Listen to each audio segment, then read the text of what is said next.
Welcome to Citizens Dialogue. Today we'll go beyond the noise to unpack the real issues shaping our politics, our economy, and our future as a people. Let's bring you up to speed with the major stories shaping the nation. Political tension rises. Wike fires Makinde. APC downplays Otti's chances ahead of 2027. Anti-corruption win. Former Accountant General convicted. I am Kasitoni. We'll be right back.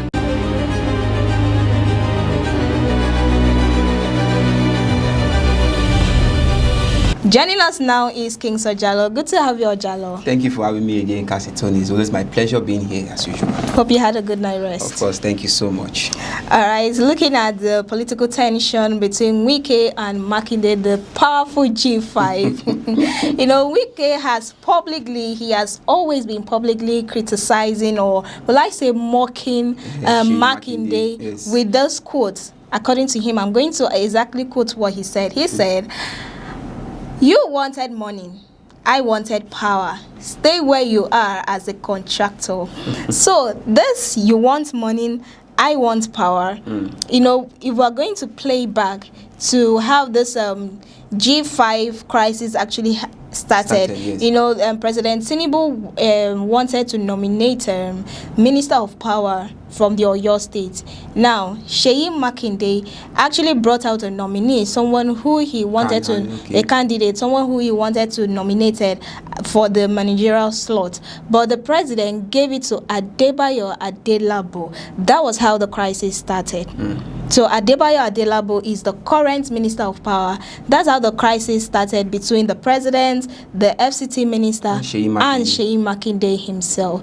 Now, FCT minister is telling Seyi Makinde that he wanted power while he wanted money, while he wanted power.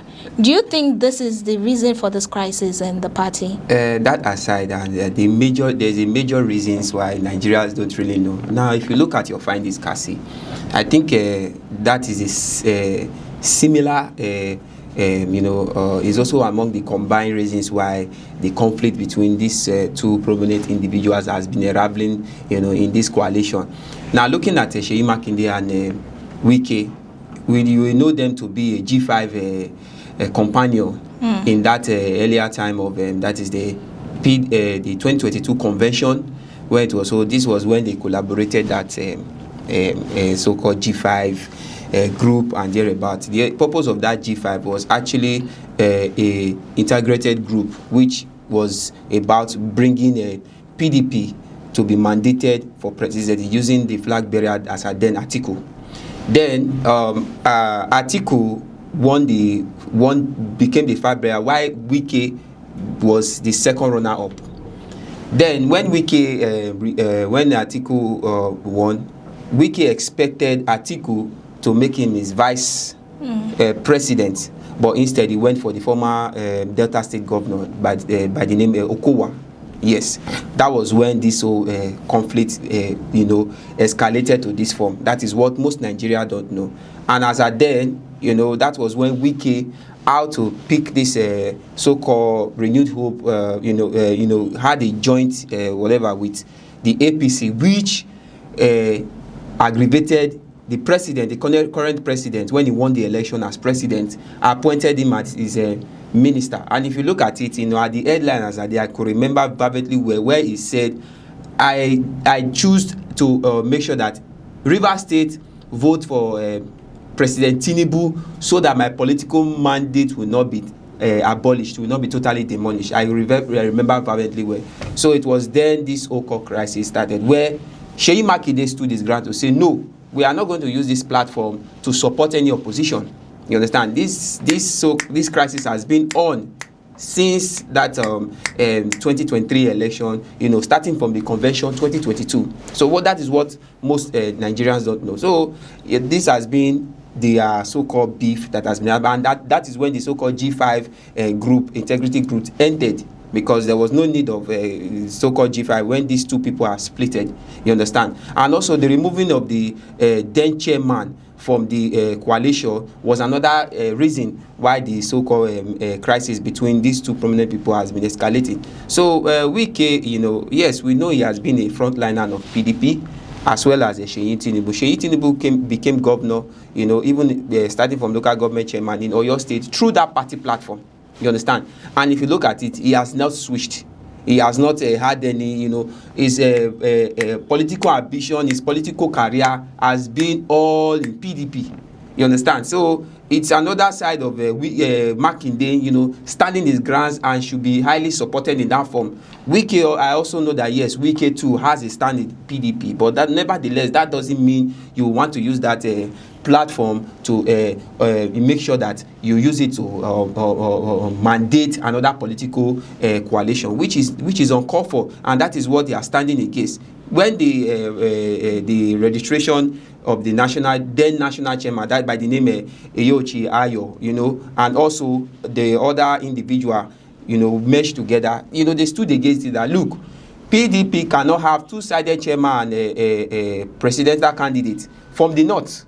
You understand? Where there was a joint force from Samuel Otto, that is the then Benue State Governor, Ekpezo, that is Abia State Governor, and also Ifeanyi, then Enugu State Governor. They all came together to remove this individual, and Makinde stood against all of this. So that was why this beef, became a growth, that grew up on the long run. So it's now that if you can look at the statement of Wike saying to Seyi Makinde that don't start a fight. The fight has been on for a very long time. So it's not now the start. As a matter of fact, they've been having beef with him. They said that beef result to the so-called fight. So I don't know the additional fight Wike is talking about when this battle has been on a long time. Even when they recently called for a reconciliation, my dear Wike refused. That the so-called on the 29th, 30th convention that they are about to hold, that is in his own coalition, must still be held.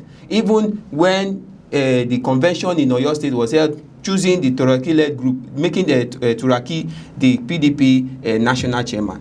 So you could see that this group, these two individuals, are using the same platform. So that is why the internal crisis will not stop until one-sided person is kicked out. That is the only way the internal crisis in PDP will be resolved. There is no miracle about it. So if I get your point correctly, Wike is siding Tinubu because of selfish gain. Because according to your statement, yes, you said he doesn't want his political ambition to be dashed. Yes, of course. His trust or his support for Tinubu is as a result of selfish gain. Now, fast forward to still the crisis in PDP.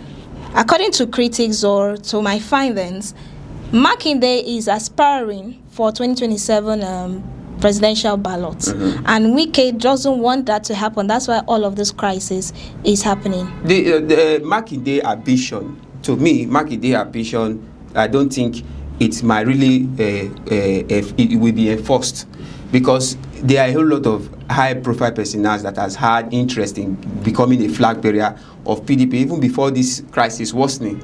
Jonathan has been there until we saw allegations raised against him in Nigeria about people stepping him down, that he should try not to take part in the presidential campaign or becoming the flag bearer of any political forum. You understand? Because they know very well that if President Jonathan, I mean the oppositions, using other obstacles in the same PDP to fight him down, which they probably might have succeeded. Recently in the news, we also heard that even the Turaki-led group, that they will prefer Jonathan to be the flag bearer of the PDP.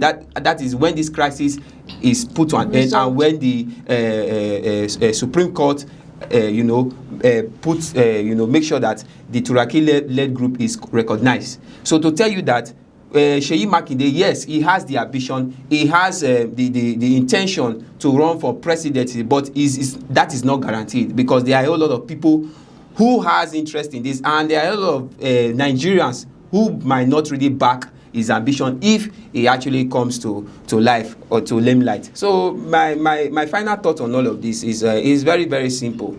I think it is high time PDP realize that if they don't really make means of stopping this menace currently, there is no chance for them, because from the look of things, a whole lot of Nigerians lose confidence in them. A whole lot of PDP followers who has, as a matter of fact, okay, how many governors left the PDP so far? If I'm not mistaken, 30 governors, apart from some of them who left Abga and there, about 30 governors have left. You used to see how it's crushing.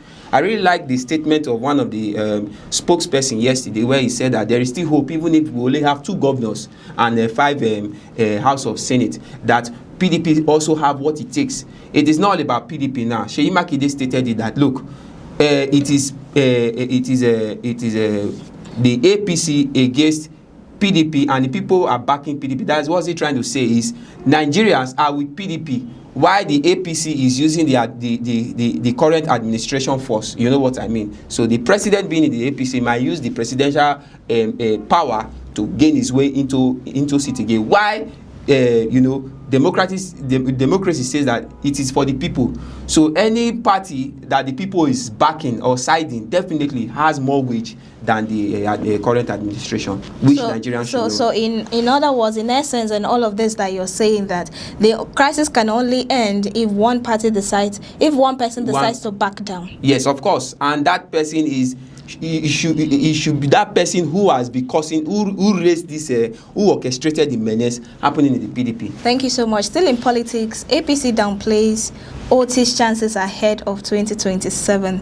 The chieftains of APC are saying that Otti is a two-faced governor. He's supporting Tinubu secretly and then saying a different thing, that he's doing all of this in order to retain his office re-election come 2027. And they are saying that the chances of him coming back is not possible, because already the former governor of Abia State, that's Ozoji Kalu, younger brother, is aspiring for the position. You see, the opposition, APC in Abia State, I think they don't know what they are doing, let's be honest. Initially, all governors or all high stakeholders, you must have an opposition. And what is the job of an opposition? To criticize your elements, to criticize your administration, and to criticize your works, as a governor. So it is normal. I'm not surprised, because he is doing his job, the chairman or whoever it may be. You see, if you recall yesterday, I think Oji Kalu, also blamed Alex Otti for, also being, taking part in anti-party activities by conniving with the ADC and also the Labour Party. So now this individual has also come out to say that Alex Otti is backing the president for 2027 presidential ambition, and you could see the rate at which they are just confusing themselves, because it is their duty as an opposition to criticize the administration of Alex Otti. So it is normal, you understand. The Uche, I think the speaker of publicity, Uche Aguru, saying all of this because it's just been prosing, it's just been critics, you understand. So all this, to me, I see it as a way of trying to downplay and downgrade rather the administration of Alex Otti. And if care is not taken, these same people who are doing all of this, if you cross-check, you will see the illegal or illegal forces they have within themselves.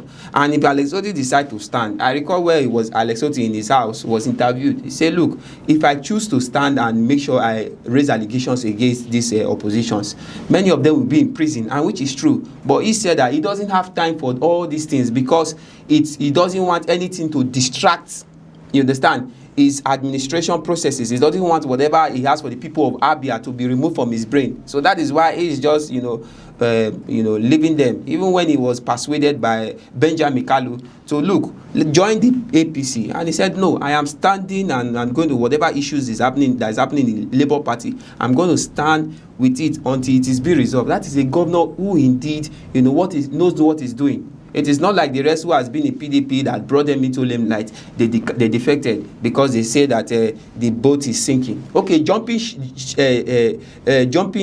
to the arriving ship. How are you sure that ship doesn't have doesn't have an ugly obstacle on it.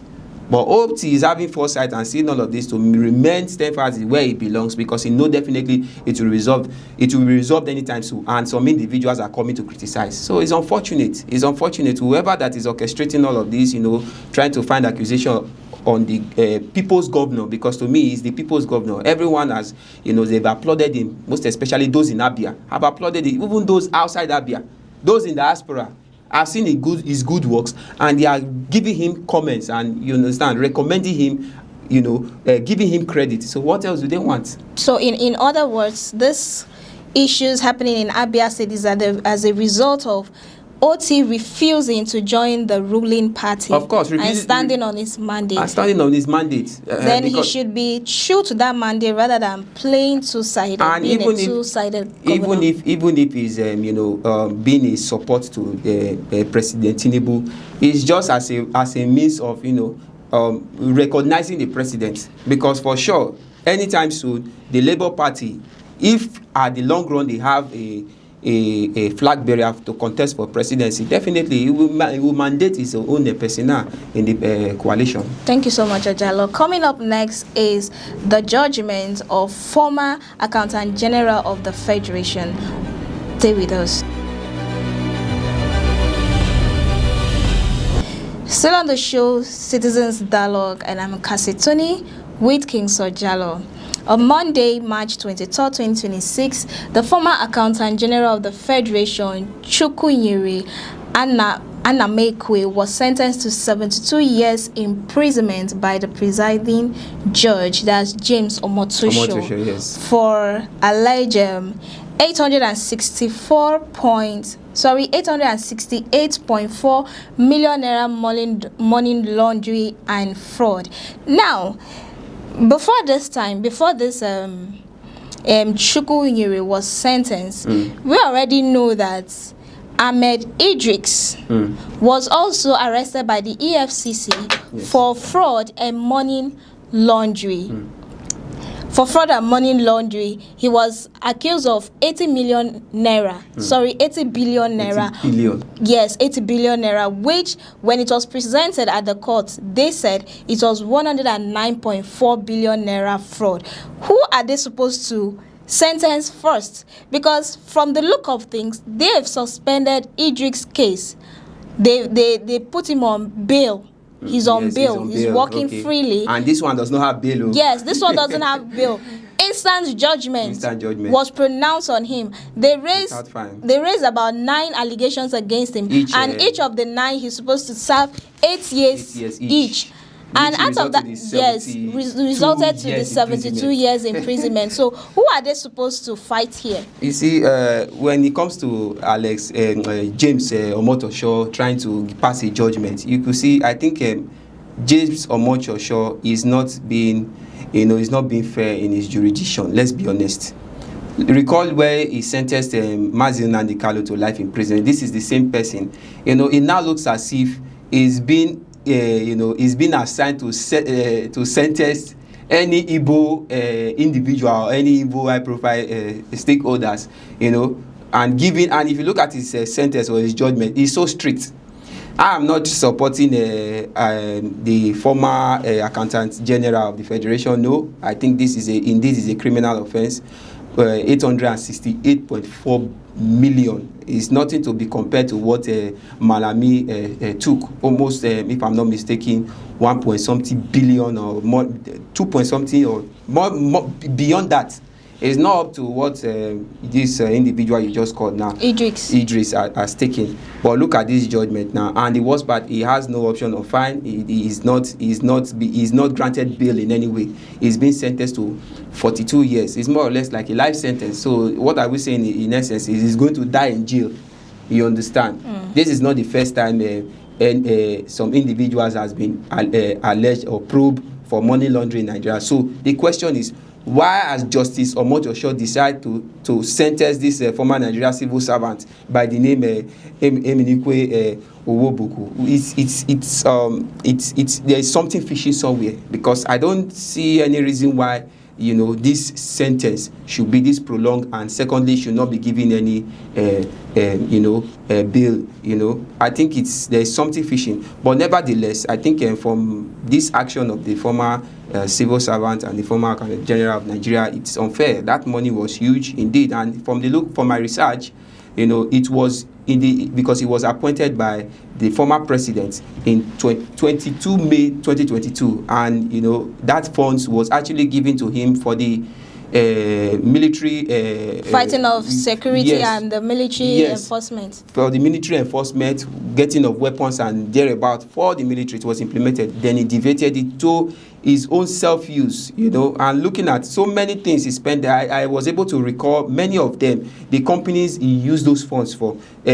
Timor Sonaji Consent Limited, which he spent 262.6 million naira. There's another one again, TOG Global Investment. There's another one, Latif Bridge Limited, Afurafura Transnational Afro Limited, and also MDiva Limited. Can you see? It's unfortunate, and this is what most of our politicians are frequently be doing, and I bet you many of the appointees in this current administration are doing this.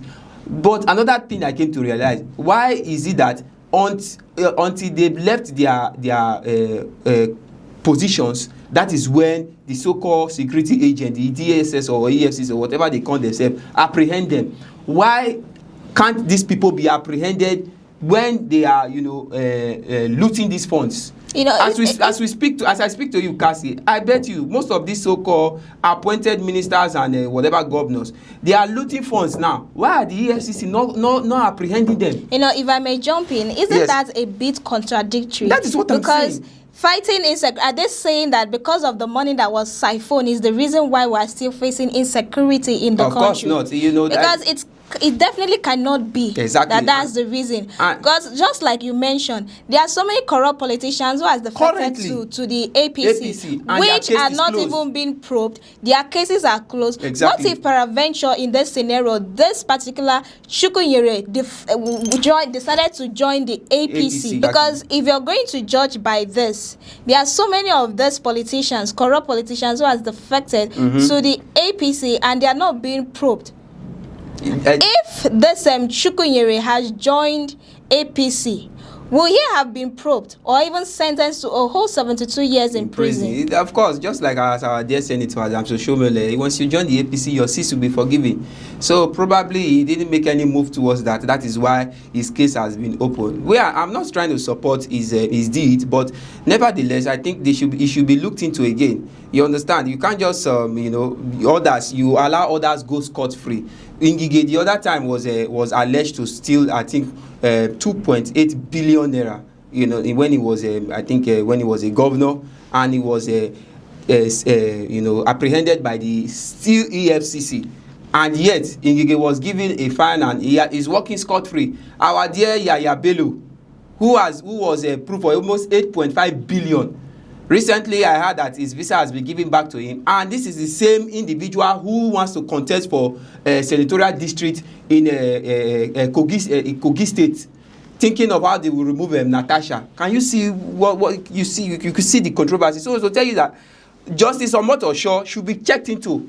They should really siphon and check his court of appeal. There is something fishy about Justice Omotosho. Let's be honest here. And from the look of things, why is it that his strict judgment is always passed to the Easterners? Let's be honest here. There's something fishy. Is it that the Easterners have offended you, or is it that you've been mandated to any Easterners that are alleged or being probed by the security? Give them a very strict. Malami, though, yes, I know his house has been apprehended and yes, thereabout. But if you look at Malami, he was not given this sentence. El-rufai, yes, is in the ICPC custody, and from the look of this, he will be arraigned in court today. But I'm not sure they will give him this sentence. There is no way it's going to happen. So I'm not, like I said, I'm not in support of this corrupt act done by the former Accountant General of the Federation. But nevertheless, this strict judgment is unfair. If it should be done, it should be the same judgment should be passed to every high profile personnel, you know, who were proved by the EFCC and the DSS. The same judgment should be given to all of them, and let things be fair. All right, that's where we'll draw the curtain for Thank you today's so much, edition Cassie. of Citizens Dialogue. Many thanks, Ojalo. Thank you for having me, Cassie. It's my And pleasure. to you, Thank you so our much. viewers, many thanks for tuning in. I am Cassie Tony, reminding you that change begins when citizens stay engaged and stay ahead and unafraid to speak up. Join us next time for more breaking news across Nigeria. A beautiful day to you.